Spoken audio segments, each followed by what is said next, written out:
Hai guys, selamat datang kembali di channel ini.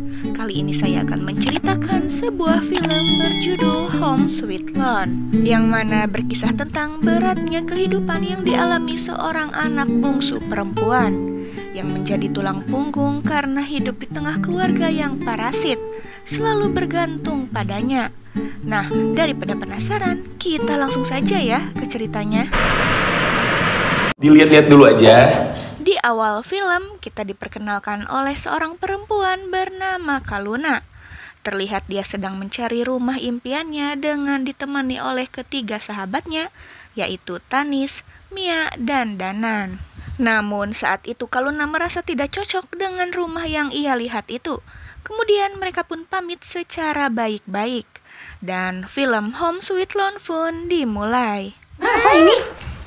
Ya, bukan tanpa alasan Kaluna ingin punya rumah sendiri, karena dia tinggal bersama orang tua dan kedua kakaknya yang masing-masing sudah punya anak, namun masih numpang hidup berdesakan di rumah orang tuanya. Tak hanya itu, di samping keadaan rumah yang selalu ramai berantakan, yang membuat Kaluna kesal karena hanya dirinya dan ibunya saja yang selalu mengerjakan pekerjaan di rumah itu. Maka dari itu Kaluna dengan semangat bekerja dari pagi hingga malam, walaupun gajinya terbilang sedikit tapi dia sangat pintar menabung, sampai sudah terkumpul 300 juta untuk rumah impiannya nanti. Sepulang kerja, Kaluna sudah terbiasa mendapati rumah dalam keadaan berantakan yang mana mainan keponakannya ada di mana-mana. Dan tentu saja dirinya lah sendiri yang juga membereskannya. Bagus kan kamar baru Lala? Dalam keadaan capek, Kaluna merasa kesal karena kamarnya ternyata telah ditempati oleh keponakannya. Ibunya yang cenderung pilih kasih malah meminta Kaluna untuk mengalah dan pindah di kamar pembantu saja. Pagi-pagi sekali terlihat Kaluna sedang bersiap-siap akan pergi ke rumah pacarnya yang bernama Hansa, karena di sana sedang mengadakan acara keluarga. Sesampainya di sana, Kaluna terlihat minder melihat keluarga Hansa yang memang tergolong berada. Apalagi ibu Hansa yang terkesan cuek seperti tidak menganggap keberadaannya. Hal itu membuat Kaluna berpikir bahwa dia dan Hansa tidak sebanding, sampai akhirnya mereka pun putus. Keesokan harinya, Kaluna yang tak mau larut dalam kesedihan melampiaskannya untuk jalan-jalan bersama tiga sahabatnya itu. Namun berbeda dengan Hansa, tak butuh waktu lama, Kaluna melihat di sosial media bahwa Hansa kini sudah mendapat pacar baru, yang sepertinya sepadan karena terlihat ibunya Hansa pun merestuinya. Akan tetapi kegalauan Kaluna tidak bertahan lama, karena dia mendapat kabar gembira bahwa kantornya memberikan tawaran ringan bagi karyawan yang ingin mengambil KPR rumah menjadi lebih murah. Akhirnya dengan penuh semangat, Kaluna pun meminta formulir tawaran tersebut kepada pihak perusahaan sebelum dia menemukan rumah impiannya nanti. Pada malam harinya ketika Kaluna sedang santai merebahkan tubuhnya karena sudah capek seharian bekerja, dikagetkan dengan kedatangan kakak iparnya. Di sana dia meminta Kaluna untuk patungan membeli tanah dengannya karena uang abangnya Kaluna tidak cukup jika harus membeli seluruhnya. Namun di sana Kaluna tidak tertarik dan menolaknya. Hal itu membuat kakak iparnya marah dan pergi begitu saja. Sampai keesokan harinya, abangnya memarahinya karena ternyata kakak iparnya mengadu padanya yang tidak-tidak tentang Kaluna. Hal itu membuat Kaluna malas untuk pulang, sampai tak terasa dia sudah berada di kantor sampai malam.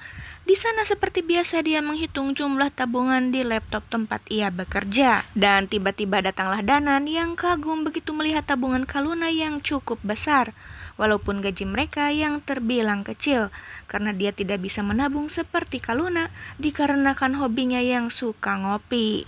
Ketika sudah pulang, lagi-lagi Kaluna dibuat jengkel melihat sebuah CD milik kakak perempuannya yang seenaknya menaruh di mana saja. Kok gitu? Hal itu membuat Kaluna untuk segera membeli rumah pun semakin besar. Dia mulai mencari lagi rumah impiannya dengan ditemani para sahabatnya itu. Namun yang namanya mencari rumah adalah seperti jodoh-jodohan. Tidak segampang itu Kaluna menemukan rumah yang cocok menurutnya. Hingga suatu malam betapa apesnya ketika Kaluna sedang bersantai di dalam kamarnya, tiba-tiba saja plafon kamarnya ambrol akibat ada kucing di atasnya. Karena tidak ada kamar lagi di rumahnya, maka terpaksa ayahnya membuat sebuah tenda-tendaan menggunakan kain jarik di sekeliling sofa untuk Kaluna tidur. Oh, selamat datang. Waktu berlalu, hingga akhirnya Kaluna menemukan rumah impiannya. Dia pun segera mengajukan keinginannya tersebut untuk mengambil rumah itu. Pihak kantor pun setuju dan akan melakukan prosesnya. Sepulang kerja, Kaluna sengaja mengajak para sahabatnya itu makan bersama untuk merayakan pengajuan rumahnya. Tak lupa dia juga membungkus makanan untuk orang rumah dengan perasaan penuh senang. Namun sesampainya di rumah, perasaan Kaluna berangsur berubah. Perasaannya mulai tidak enak karena di dalam rumahnya seperti sedang ada masalah. Ini apaan sih? Yang ternyata kakak lelakinya telah tertipu membeli tanah yang waktu itu istrinya tawarkan kepada Kaluna untuk membeli setengahnya. Dan betapa sialnya, lagi dan lagi ibunya yang selalu pilih kasih, ternyata diam-diam yang memberikan sertifikat rumah yang mereka tinggali kepada kakaknya itu, untuk membeli semua tanah tersebut yang akhirnya tertipu itu. Udah. Kaluna semakin kesal karena sekarang kakaknya yang memohon kepadanya untuk melunasi hutangnya sebesar 300 juta. Karena jika tidak, mereka semua terpaksa akan diusir dari rumah itu. Mendengar hal tersebut, amarah Kaluna memuncak. Karena dia saja di rumahnya seperti pembantu, hanya dia seorang yang selalu beberes. Bahkan di rumahnya sendiri pun dia tidak punya kamar. Dan akhirnya hari itu juga Kaluna memutuskan untuk pergi dari rumah itu. Kaluna pun tiba di sebuah terminal. Namun dia bingung akan pergi kemana. Hingga akhirnya dia menelpon sahabatnya yaitu Danan yang kebetulan dia mempunyai beberapa apartemen. Sehingga Kaluna berniat ingin menyewanya untuk beberapa waktu. Di sana Danan pun menyambutnya dengan baik, namun dia juga terlihat kasihan melihat kondisi Kaluna. Akan tetapi Kaluna memohon kepadanya agar tidak menceritakan dulu masalah ini kepada dua sahabat mereka lainnya. Anggap rumah sendiri, oke Kal? Hari-hari Kaluna lalui dengan perasaan hampa namun tenang. Terkadang dia juga rindu kedua orang tuanya, namun terlalu sakit dan capek jika harus kembali. Jangan rewel sama tante sama om, oke? Entah mengapa kini hubungan Kaluna dan Danan semakin dekat. Bahkan ketika Danan main ke tempatnya, Kaluna membuatkannya sop kacang ijo yang sering dia buat dulu di rumahnya. Terlihat Danan menyukai sop buatannya itu. Namun berbeda dengan Kaluna, dia merasa ada yang kurang dengan masakannya karena tak seenak buatan ibunya. Ya, halo. Namun kesedihan itu tidak berlangsung lama karena tiba-tiba saja pihak kantor menelponnya memberitahu bahwa persyaratan yang diajukan oleh Kaluna untuk mengambil rumah disetujui. Keesokan harinya Kaluna dengan ditemani oleh Danan pun ingin melihat kembali rumah yang ingin Kaluna beli. Aduh. Terlihat Kaluna tampak senang sekali. Dia bahkan membayangkan ketika sudah membeli rumah itu, dia akan melakukan aktivitas yang dia mau tanpa ada gangguan orang lain. Danan yang melihat itu semua pun hanya bisa tersenyum ikut senang.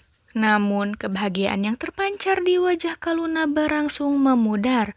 Walaupun dia saat ini sudah sanggup bisa membeli rumah impiannya, akan tetapi dia tetap saja di dalam hati kecilnya dia masih memikirkan keluarganya. Dan ya, bisa ditebak, lagi dan lagi Kaluna akhirnya mengalah.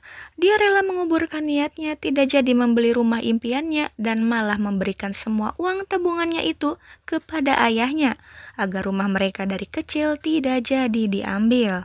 Awalnya ayahnya menolak dan dia merasa kasihan kepada Kaluna yang memang selalu berkorban untuk keluarga. Namun Kaluna tetap kekeh memaksanya lalu pergi kembali. Ya, halo. Beberapa hari kemudian, ketika Kaluna di tempat kerjanya, dia ditelepon oleh kakak perempuannya yang memberitahu bahwa ayahnya tetap pasrah jika rumah mereka akan diambil.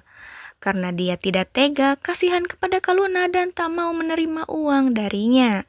Kakaknya juga memberitahu bahwa semenjak Kaluna pergi, ibunya selalu melamun dan sering memasak sop kacang ijo kesukaan Kaluna. Hal itu pun membuat hati Kaluna meluluh juga. Hingga pada akhirnya dia pun berpamitan kepada Danan dan berterima kasih telah mengizinkannya untuk tinggal di apartemennya.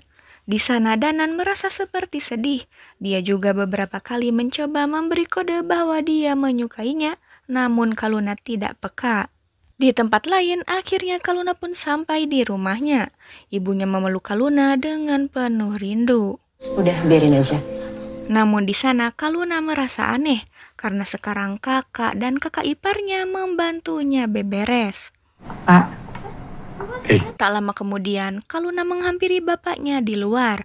Di sana bapaknya meminta maaf kepadanya karena Kaluna selalu menjadi yang mengalah. Dan sampai akhirnya batas waktu mereka untuk tinggal di rumah itu telah habis. Kakak lelakinya yang tertipu membeli tanah, akhirnya memilih untuk tinggal sementara waktu di rumah mertuanya. Dan kakak perempuan Kaluna memilih mengontrak. Dan bagaimana dengan Kaluna? Ya, dia juga mengontrak sementara waktu dengan membawa kedua orang tuanya.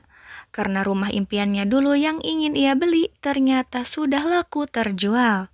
Di akhir cerita, keluarga Kaluna kini finansialnya cukup maju karena ibunya membuat bisnis berjualan sop kacang ijo yang cukup laris. Dan Kaluna kembali mencari rumah impiannya lagi dengan ditemani Danan yang akhirnya melamarnya juga.